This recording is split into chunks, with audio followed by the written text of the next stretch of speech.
শুরু হচ্ছে আজকের গল্প। ভৌতিক খাট, এক রোমাঞ্চকর ভৌতিক গল্প। প্রতিদিনের মতো আজকেও পাড়ার ছোট ছোট ছেলে মেয়েরা গোসাই মামার বাড়িতে উপস্থিত হয়েছে গল্প শোনার জন্য। তারা গোসাই মামার কাছে নানা রকম ভূতের গল্প শোনার আবদার করে। গোসাই মামা গল্প শুরু করলেন। আমি তখন কাজের সূত্রে বিহারে গিয়েছিলাম। সেখানে আমি 3 মাস মতো ছিলাম। তারপর ওখান থেকে এক অদ্ভুত ভয়ঙ্কর ঘটনার কারণে এক প্রকার পালিয়ে আসতে বাধ্য হই। ঘটনাটি ছিল খুব বিচিত্র এবং রহস্যজনক, কারণ সেখানে যাবার পর থেকেই নানা রকম অলৌকিক ঘটনার সম্মুখীন হয়েছিলাম আমি। প্রথম 4-5 দিন বেশ ভালোই কাটলো, কিন্তু শুরু হলো আমার থাকার কোয়ার্টার পাবার পর থেকে। আমি বুঝতে পারছিলাম না কেন আমার সঙ্গে এমন ঘটনা ঘটে চলেছে। ঘটনার সূত্রপাত হয় একটা খাট কেনার পর থেকে।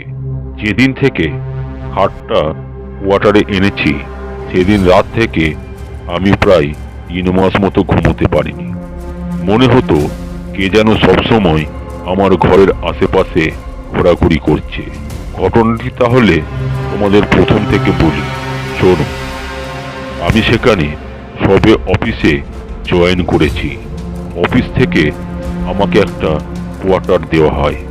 কোয়ার্টারটা ছিল একদম নির্জন জায়গায়, যেখানে খুব একটা লোক চলাচল করতো না।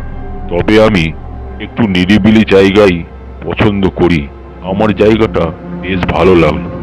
দীর্ঘদিন পরিত্যক্ত থাকার কারণে কোয়ার্টারের ঘরগুলো ধুলো ময়লাতে অপরিষ্কার হয়েছিল।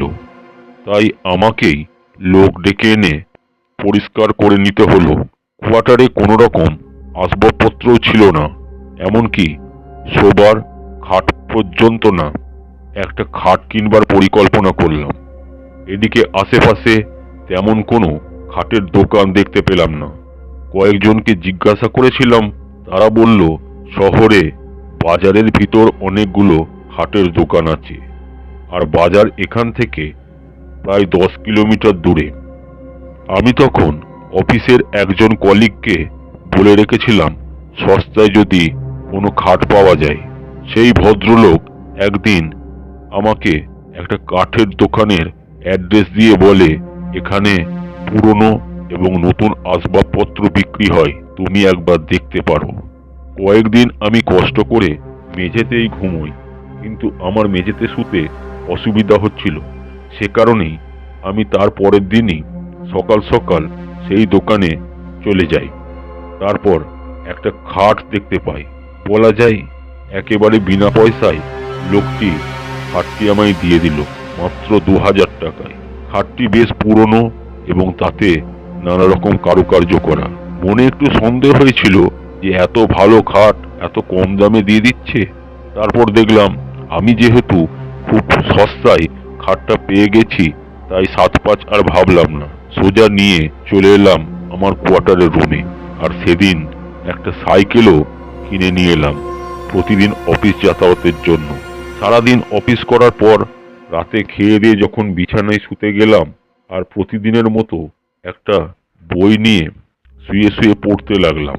তারপর কখন যে ঘুমিয়ে পড়লাম আমি জানি না, কিন্তু হঠাৎ মাঝরাতে শুনতে পেলাম জোরে জোরে কিসের আওয়াজ। মনে হলো দরজায় কে ধাক্কা দিচ্ছে। ঘুমটা ভেঙে গেল। ঘরের আলোটা জ্বাললাম, কিন্তু ঘরের আলোটা জ্বালতেই আর কোনো শব্দ শুনতে পেলাম না। বিছানায় ফিরে এসে আবার ঘুমিয়ে পড়লাম।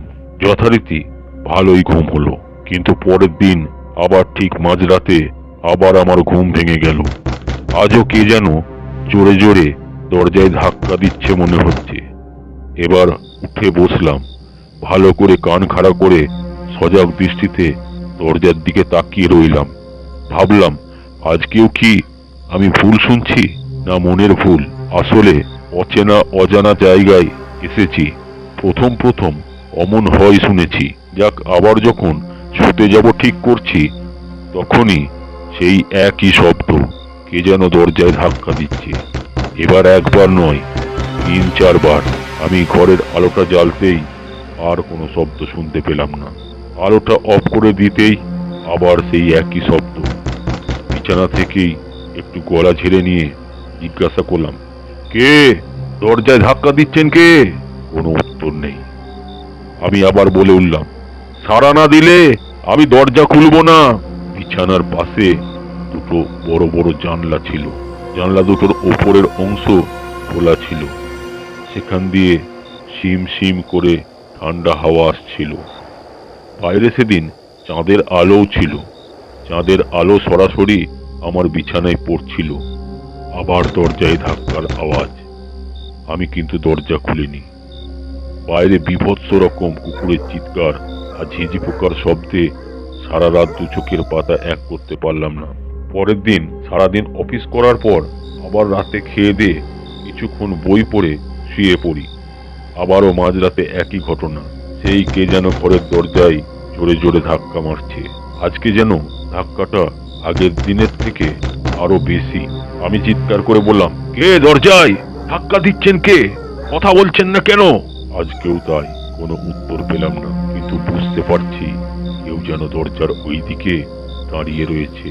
স্পষ্ট তার নিঃশ্বাস প্রশ্বাসের শব্দ শুনতে পাচ্ছি, এমনকি তার চলাফেরার শব্দ শুনতে পাচ্ছি। ভাবলাম কেউ বদমাইশি করে এটা করছে, নয়তো কোনো খারাপ মতলবে আছে। কিন্তু দরজা খুলতে সাহস হলো না। রাত তখন প্রায় 2টো। তখনই আবার দরজায় জোরে জোরে ধাক্কা দিচ্ছে। এবার বিছানা ছেড়ে উঠে পড়লাম, ঘরের আলোটা জ্বাললাম। ঘরের আলোটা জ্বালতেই আবার কোনো শব্দ নেই। সেদিন অবশ্য আলোটাকে আর অফ করিনি। তারপর আমি ঘুমিয়ে পড়ি। অফিসে বসে ভাবলাম, আলো জ্বালার পর যখন শব্দ পাচ্ছি না, তাহলে আজ থেকে আলো জ্বেলেই ঘুমোবো। কিন্তু ছোটবেলা থেকেই ঘরে আলো জ্বেলে ঘুমোবার অভ্যাস ছিল না। ঘর একটু অন্ধকার না হলে আমার আবার ঘুম আসতো না। কি করা যাবে? না ঘুমালে তো শরীর ক্লান্ত হয়ে পড়ছে। অফিসে যদি প্রতিদিন না ঘুমিয়ে যাই, তাহলে কাজে ভুল হয়ে যেতে পারে। তাই সেদিন থেকে আলো জ্বেলে ঘুমোতে শুরু করলাম। বেশ 2 দিন শান্ত ছিল, কিন্তু এরপর থেকে যা ঘটলো তা আরো বেশি ভয়ঙ্কর। এবার বাড়াবাড়ি শুরু হয়ে গেল। এবার কে যেন বাড়ির ছাদে দুমদাম করে পায়চারি করতে শুরু করেছে। জোরে জোরে পা ঠুকে ঠুকে চলছে। এদিকে আমার চোখে প্রচন্ড ঘুম আসছে, অথচ ঘুমোতে পারছি না। বারবার হাই উঠছে। কখনো রান্নাঘরে দুমদাম বাসন পড়ে যাচ্ছে, কিন্তু কেউ কোথাও নেই। রান্নাঘরের জানালাটা বন্ধ করে দিলাম। সারা রাত রান্নাঘরেরও আলো জ্বেলে রাখলাম। কিছুক্ষণ শান্তি, তো আবার সেই ঘটনা। এবার আওয়াজটা বাইরে থেকে আসছে। সাইকেলটা আমি চেন দিয়ে বেঁধে রেখেছিলাম বাইরে, যেটা নিয়ে প্রতিদিন বাড়ি থেকে অফিস যাতায়াত করতাম। এবার সেই সাইকেলটার উপর আবার শুরু হলো। সাইকেলের প্যাডেলটা কে যেন ঘোরাচ্ছে আর মাঝে মাঝে বেলটা বাজাচ্ছে। ভাবলাম, এ তো ভারী উৎপাত, আর পারা যাচ্ছে না। আজ দেখতেই হবে কে করছে। তাই বিছানার মাথার কাছ থেকে টর্চটা নিয়ে দরজাটা খুললাম। দরজাটা খুলে চারিপাশটা ভালো করে টর্চ মেরে দেখলাম, কিন্তু কিছুই দেখতে পেলাম না। সাইকেলটা ঠিক যেমনটি রেখেছিলাম তেমনই রয়েছে। তবে কি ঘটছে আমার সঙ্গে কিছুই বুঝতে পারছি না। এইভাবে 1 মাস মতো কেটে গেল। কাউকে কিছু বলতেও পারিনি। কিন্তু এবার থেকে একটা আলাদা জিনিস লক্ষ্য করলাম। সারাদিন আমি কাজের মধ্যে থাকি, ভালোই থাকি, কিন্তু যখন ফিরি তখন সন্ধ্যা হয়ে যায়। ফেরার সময় প্রতিদিন মনে হচ্ছে কে যেন আমার পিছনে পিছনে বাড়ি পর্যন্ত আসছে। মাঝে মাঝে পিছনের দিকে তাকিয়ে দেখি, কিন্তু কাউকে দেখতে পাই না। এদিকে নির্জন জায়গা, শিয়াল তো রয়েছেই, জানি না কোনো হিংস্র পশু আছে কিনা, তাই ঘরের বাইরে বেরোই না। আশেপাশে কোয়ার্টার রুম রয়েছে, কিন্তু সেখানে কেউ থাকে না। তাই কারো সঙ্গে দেখা হবার বা কথা হবার কোনো উপায় নেই। বলা যায় এক প্রকার প্রতিবেশীহীন আমি একমাত্র নির্জন প্রাণী এখানে থাকি। এরকম কিছুদিন চলার পর এবার মনে হচ্ছে কি যেন আমার কাছাকাছি রয়েছে। তার নিঃশ্বাস প্রশ্বাসের শব্দ আমি স্পষ্ট শুনতে পাচ্ছি। এদিকে আমার সাইকেলটা চালাবার সময় বেশ চাপ লাগছে, টানতে প্রচন্ড কষ্ট হচ্ছে। মনে হচ্ছে আমার সাইকেলের পিছনে কে যেন বসে আছে। সাইকেল থেকে নেমে ভালো করে পরীক্ষা করে দেখলাম সাইকেল তো ঠিকই রয়েছে, কিন্তু চালাবার সময় এত চাপ লাগছে কেন। তাই বাজারে একটা সাইকেল সারানোর দোকানে সাইকেলটাকে ভালো করে সারিয়ে নিলাম। মিস্ত্রি বল বিয়ারিং পাল্টে দিয়ে বেশ করে অয়েলিং করে দিল। চালিয়ে দেখেও নিলাম বেশ চলছে। অফিস যাবার সময় কোনো অসুবিধা হচ্ছে না। সমস্যা তখনই যখন সূর্য অস্ত যাচ্ছে। সন্ধ্যার সময় অফিস থেকে ফেরার সময় এমন সব ঘটনা ঘটছে। ওদিন রাতের বেলা আলো জ্বালিয়ে ঘুমাচ্ছিলাম, কিন্তু এখন আর আলো জ্বালিয়ে রাখলেও কোনো কাজ আসছে না।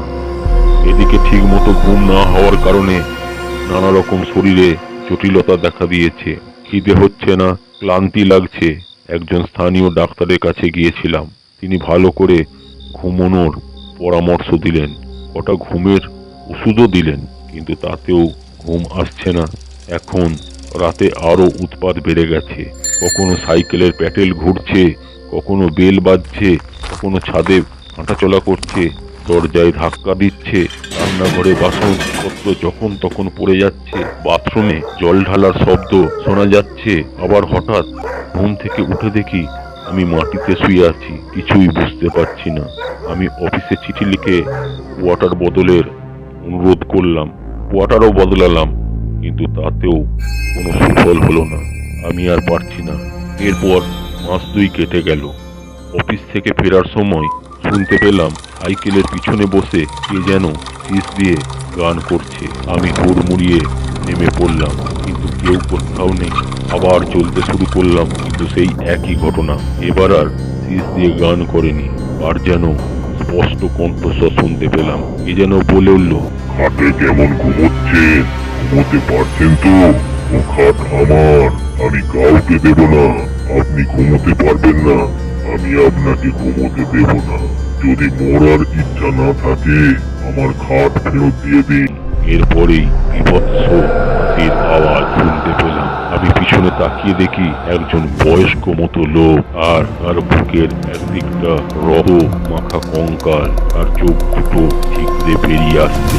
তারপরেই সেই লোকটি দূরে একটা মরা গাছের দিকে মিলিয়ে গেল। সেদিন কোনো রকমে হাঁপাতে হাঁপাতে বাড়ি ফিরে আসি। রাতটা কোনো রকমে কাটিয়ে আমি সকাল থাকতে থাকতে একটা ভ্যান ডেকে খাটটিকে নিয়ে গেলাম সেই পুরনো দোকানটায়, আর মাত্র 300 টাকায় খাটটি বিক্রি করে দিই। তারপর কিছুদিনের মধ্যে অফিসের চাকরি ছেড়ে দিয়ে সোজা বাড়ি ফিরে আসি। বাড়ি ফিরে এসে আমি বহুদিন অসুস্থ হয়েছিলাম। শেষ হলো আজকের গল্প। ভৌতিক খাট।